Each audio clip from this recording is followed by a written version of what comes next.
It also probably cost him a shot at $100,000.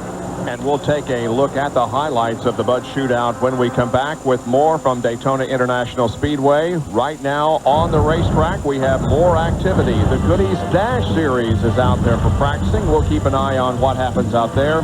And also the latest from the NASCAR Winston Cup garage area. All coming up when we return.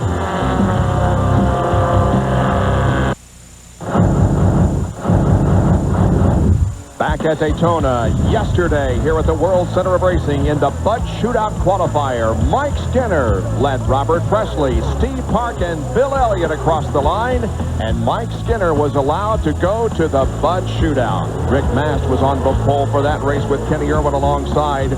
Rusty Wallace missed driver introductions, had to start the tail of the field. Here's the pit stop now, and what caused Jeff Gordon's demise? He was over the pit line and was penalized on pit road, and that pretty much eliminated him. In fact, he dropped out of the race. It was Mark Martin cruising to victory over Ken Schrader in the Bud Shootout at Daytona. Mark Martin's first stock car victory at the World Center of Racing. This is how they finished, with Bobby Labonte third, followed by Skinner, who came from 15th starting position. Jeremy Mayfield rounded out the top 5. Bill is with the Bodines. Brett Bodine, Jeffrey Bodine, you're now a sole car owner. You're now a hired gun. Let's start with you. How you feeling? You comfortable? You sleeping at night? Oh, I sleep really well. Yeah, and this is fun, being with a new team, power team, and having a racer be my car owner, Joe Bessie. That's helped. He understands this business. I have a great team, really do. It's only 6 weeks old, but we have experienced people. Jim Long's our crew chief.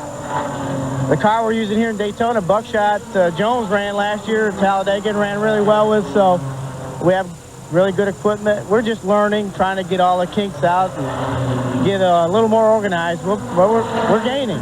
I'm kind of surprised you didn't make a second attempt in qualifying. I'm surprised more guys didn't go. We tried some runs this morning, and it didn't look like we were going to be able to go any faster, so we just chose to stand on our time. It gives us a better starting spot in the 125s, and we thought that was more important than trying to gain a tenth or two on a racetrack.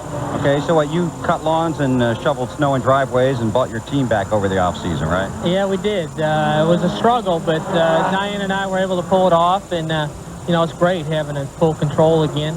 But here we are at Daytona. You know, we're right on the edge of everything. Starting 14th in the second qualifier, and got a 25th place provisional in points. You know, we're going to have to hope we get in this show. It's going to be really a tough task. So are you sleeping at night? No, I'm not sleeping at night at all. You know, when you got everything on the line to keep your race team, and the pressure of making the show is so big. But, you know, unfortunately, you know, this qualifying procedure is a little different than everywhere else. And Jeff and I were just talking. If we just went with straight 2 rounds of qualifying, him and I'd be in the race, no problem right now. I'd be starting 30th, and you know, then we would sleep real good tonight. But that's not the case here at Daytona, and we've got a lot of work yet to do. Okay, best of luck to you both. We'll see you both Thursday. Thank you. Jeffrey Bodine and Brett Bodine. On the racetrack, the Goodies Dash cars, but when we come back, Jerry Punch will talk with Tony Stewart.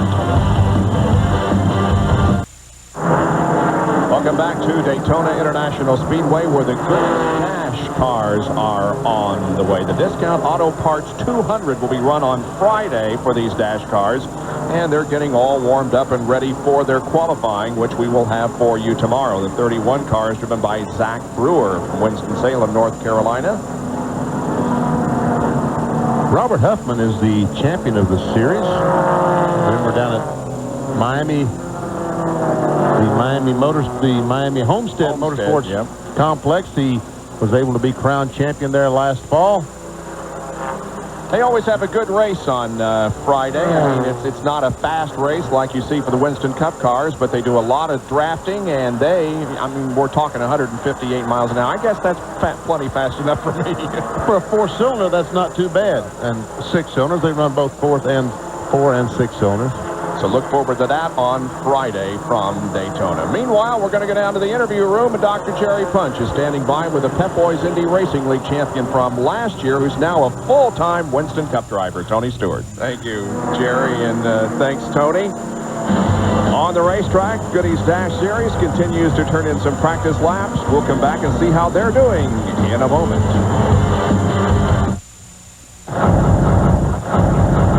ESPN's coverage of Speedweeks 99 continues with the Goody's Dash Series and practice for it.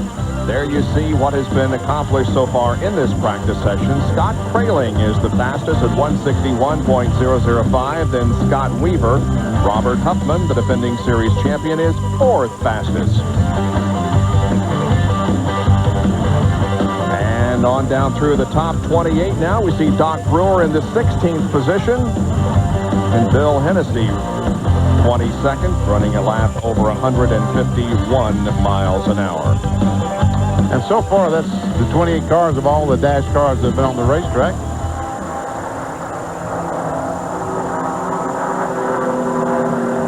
These cars slow down the backstretch. These cars don't have near the horsepower like the NASCAR Goody Cup cars. This is Dave Heithaus from Strikersville, New York. He'll be coming in down on the apron of the racetrack up in the third and fourth turn areas. Okay, let's go to the Winston Cup garage area. Bill Weber, what's going on? Well, Bob, while the Dash cars have the track, work continues here in the Winston Cup garage area, and we're in Ward Burton's garage with the Caterpillar Pontiac now, and Tommy Baldwin, his crew chief, is here working on the car. The engine guys are here. What's going on here? Well, we had a little bit of problem today getting sucked up to the draft, so we figured from the car we ran yesterday at the Bud Shootout, you know, it was pretty good in the draft, so we're going to take the whole drivetrain out of that, put it in this, and see if we had any problem there. We also found a little bit of problem with our cowl pressure to the carburetor, so we're also working on that. We're trying to just catch up to them 8-9 cars that we got to beat every week, but we'll be in good shape. Now, that's stuff that really didn't expose itself in your qualifying trim, correct? Yeah, the car rides at such different angles. It all changes once you put the race setup in it, but guys are doing a real good job. I think we'll be in good shape. Now, how long is it going to take you to complete this change? We'll be done in about 40 minutes. We're done on the ground running. We'll be in good shape. Yeah, obviously this is an opportunity for you to do this here at Daytona when you have the extra time and the manpower down here to do this work.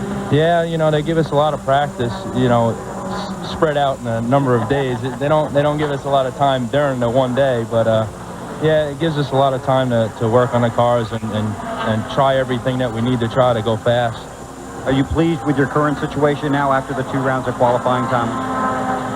I tell you, we were really surprised when we came back and all them guys picked up all that speed. When we left after we tested, we were like 7th overall, and we knew what we could run, and that's exactly, we planned on running a 46.60, and that's what we did, and we figured we were going to be between 8th and 12th. We were happy with that.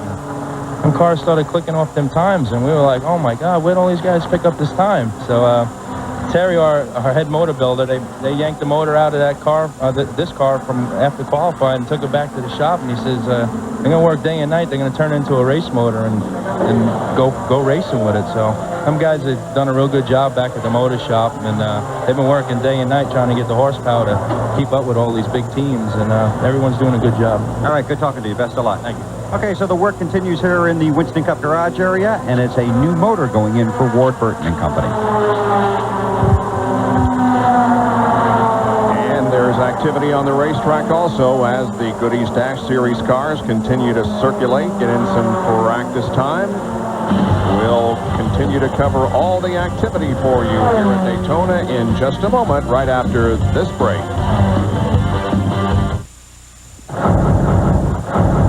Back at Daytona, where the Goody's Dash Series continues to run some practice laps, preparing for the Advance Auto Parts 200 coming up this coming Friday. On the racetrack, the number 45, driven by John Redmond from Fairfax Station, Virginia. John's a longtime competitor in the Goody's Dash Series. He's running pretty good here this time. Now this car, as you can see, the back end are pretty low on those cars. The way they try to get the Winston Cup cars for qualifying. So I'm sure they have the same goal here, is to get that spoiler down out of the air as much as you can and try to get as much speed as you can. You talk about how coming to Daytona is a big thrill for ARCA drivers and Winston Cup drivers and Busch drivers, but these guys, this is the absolute ultimate, isn't it? Yes, it is. Because they realize the Goody Dashers, most of them, this is the only chance they'll ever have to run the Daytona International Speedway. But you do have guys like Michael Waltrip who started in this series and moved on up and now one of the stars in the Winston Cup series. Shauna Robinson started in the Goody. She ran the Goody Dash Series. Jimmy Foster, who ran the Busch Series last year, started in the Dash Series and is back this year in the Discount Auto Parts 200 on Friday. It's a pretty economical way to go racing, too, isn't it? I mean, as far as tires and engines and parts are concerned. Yes, it's the most economical touring division, the NASCAR Touring Series that NASCAR has out there right now. I think John has a record business or something up in around the Washington, D.C. area. Well, the sponsor is Redmond Fleet Service, so, yeah, I would guess that is his company. And also Santee Trucking is a sponsor of the car. When we come back, we will begin to peek at another division which has yet to go onto the racetrack, but will later this afternoon, the Busch Series Grand National Division.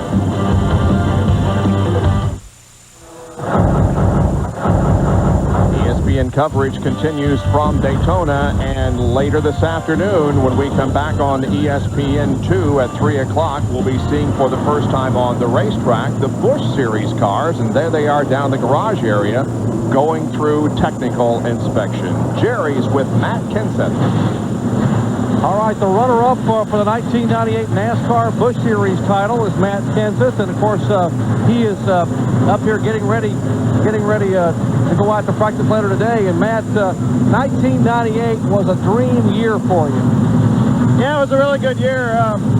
98 was good, but I already kind of forgot about it. Ready to get started here in 99. Looking forward to our new association with DeWalt. Looking forward to get going here in a little bit. What kind of goals have you set for yourself in 99? We see so many Busch cars here in the garage area, and the competition just gets worse and worse, or it gets more and more competitive. What are your goals? Obviously a championship. Yeah, I mean, our main goal is to try to win that championship, but my immediate goal is to get our competition level up a little bit higher and try to win a few more races this year than what we won last year. As long as we can run up front every week, you know, that's all I can ask for. 2 years ago, you took a gamble. You were running ASA, and you were second in the points. You decided to come down here in Robbie Reiser's car to run what was going to be just a few races. That was a huge, huge gamble that paid off. Did you think at that time that this might be a chance for you to be able to have your career? Well, I mean, it's a heck of an opportunity. Robbie's put together a great team here. At the time, neither one of us were having great success, and it just worked out that we ended up working real good together. It just proved to be a good combination and a great group of people I'm working with. What's it going to take to beat these guys right over here, this 3-car beside you? They were just awesome last year. Yeah, they were good, but there's going to be a whole new group. You know, you never know what's going to happen this year, and we just need to worry about car 17 and getting that car a little bit more competitive every week. And, Junior's not going to be the only guy to beat. There's going to be a lot of tough teams out there this year. Hey, Matt, good luck to you. Thanks, Jerry. Matt Kenseth, the young man, he is part of the future not only of Busch Grand National Racing, but the future of NASCAR. He and Dale Earnhardt Jr. and some of the young ones that are coming along, and a pretty doggone good rookie crop in the Busch Series this year as well. We're going to be leaving in about 4 minutes here on ESPN, but check us out on ESPN2 at 3 o'clock for Winston Cup, Busch, and Dash practice. That's at 3 o'clock this afternoon. We'll be right back. At 7 o'clock tonight on ESPN2, John Kernan has RPM tonight with special guests Ricky Rudd, Terry Labonte, and Rusty Wallace. For more, log on to ESPN.com, part of the Go Network, go.com. Let's go down to Bill Weber. Well, Bob, I'm back here somewhere in the infield of the Daytona International Speedway, and I want you to know there are dash cars everywhere, but there are many significant stories in this series, and here's what we're going to talk about when we come back to you at 3 o'clock. I want you to say hello to Killer. Yes, that's her nickname. Angie Wilson, her nickname is Killer. She tested in a dash car here in the off-season. She's from just outside of Hickory, North Carolina, and if she makes this race, it will be her first dash race, her first super speedway race. So that's one of the stories back here in the Goody's Dash Garage. Big race for them on Friday. And we'll be following Angie to see if she can follow in the tire tracks of Shauna Robinson. Jerry? And you think you've been in a busy parking lot when you've gone to the mall before? Let me tell you where I am. I'm right in the middle of the parking lot here between the Busch cars and the Dash cars. Behind me, 65 Busch Grand National cars are lined up. And right over here, there are 64 Goody's Dash Series cars that have just moved in. You add those two numbers to 58 Winston Cup cars, and folks, there are 188 NASCAR stock cars right here within about 300 yards of each other. It is extremely congested. What that just means, we're going to have some great coverage for the rest of the week, starting at 3 o'clock today on ESPN2. Bob? Right you are, Jerry. We invite you to join us back over on the Deuce at 3 o'clock Eastern Time. That's just a little bit more than a half hour from right now, and we'll continue our coverage. It'll be Winston Cup, Busch, and Dash practice.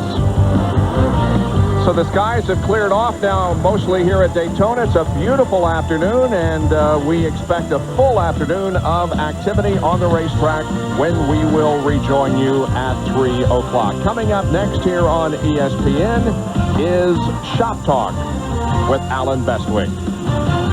So again, we'll be back in a half hour with more from Daytona International Speedway and the World Center of Racing as we continue our coverage of everything that's going on during Speedweeks 99, right on up to the induction of the winning car of the Daytona 500 into Daytona, USA. That coming up on Monday evening. This has been a presentation of ESPN, the worldwide leader in sports.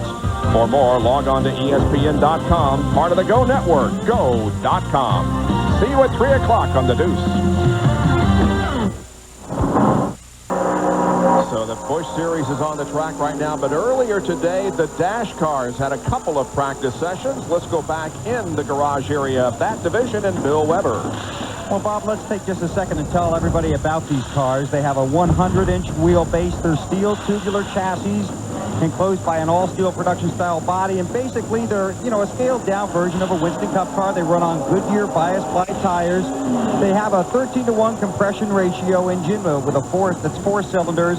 They produce about 300 horsepower, or you can also run a 9-to-1 V6, and that produces about 325. They're 2-barrel carburetors.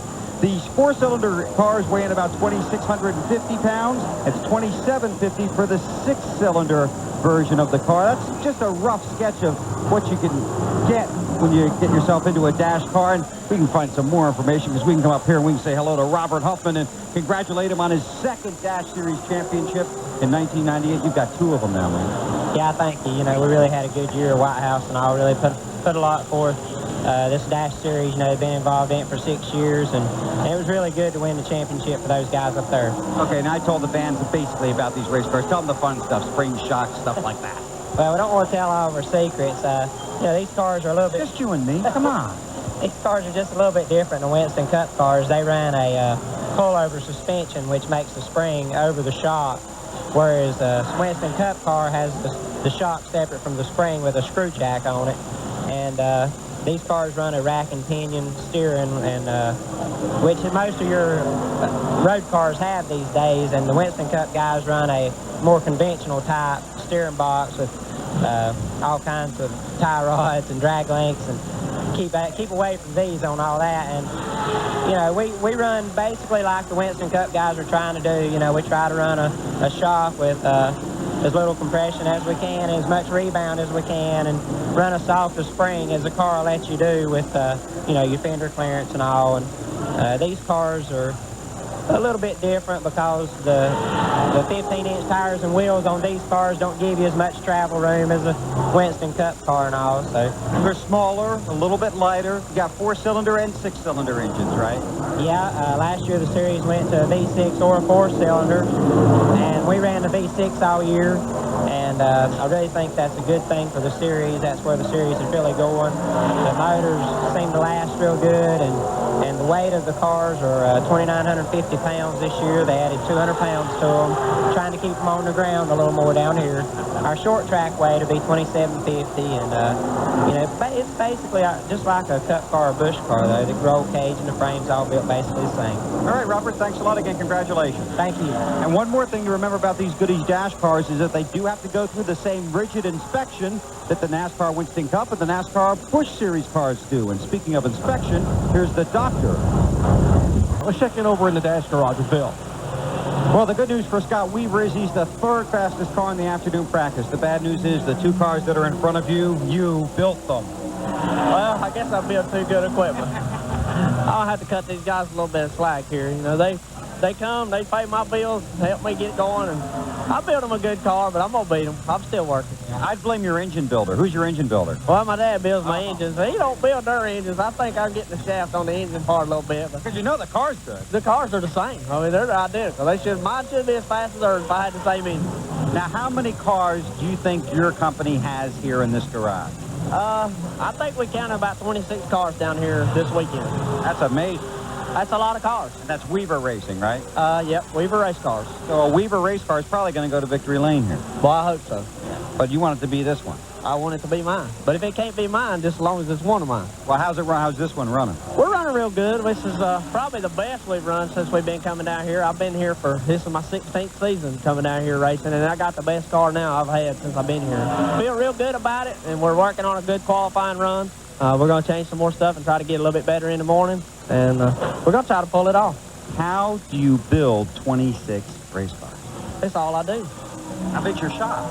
It's 50 by 75. It's just a small building. I got one employee, Rodney Poston. We build. He never sleeps, obviously. No, we work around the clock. That's amazing. And you call this car scrappy? This is scrappy. There's a story behind that. We build the cars. Remember, this is a family show. Oh yeah. Well, we build cars for everybody else, and we make mistakes during the day. I mean, it happens to even the best people. Our pile of scraps gets pretty big sometimes, so we decided to build us a new car, and we used everything out of the scrap pile. And that's this one. That's this one. And it's third. It's third right now, but I hope it gets better. Best of luck. Thanks a lot, Bill. Okay, so maybe here on Friday we'll see a scrap heap in Victory Lane, huh? That's an amazing story, isn't it? To build a car out of a bunch of scrap, and it turns out third quick in the practice earlier today. We'll be right back.